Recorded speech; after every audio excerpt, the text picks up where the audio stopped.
வாக்காளர் பட்டியலில் பெயர் சேர்க்க இன்றே கடைசி நாள். இறுதி பட்டியலில் பெயர் இல்லாதவர்கள் உடனடியாக விண்ணப்பித்தால் மட்டுமே துணை பட்டியலில் பெயர் சேர்க்கப்பட்டு வரும் தேர்தலில் வாக்களிக்க முடியும் என தேர்தல் ஆணையம் அறிவிப்பு. தமிழகத்தில் இதுவரை 3 லட்சம் பேர் வாக்காளர் பட்டியலில் புதிதாக பெயர் சேர்க்க விண்ணப்பித்துள்ளதாகவும் தகவல்.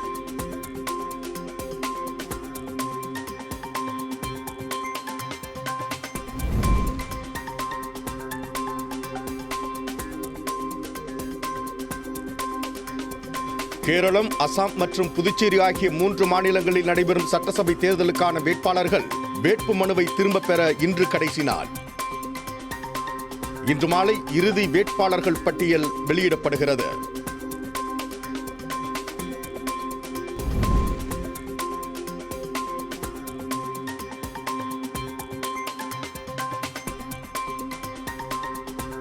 என் நிலத்தில் வட மாநிலத்தவருக்கு அரசியல் அதிகாரத்தை வழங்கினால் நாட்டை விட்டு வெளியேறுவதை தவிர வேறு வழியில்லை.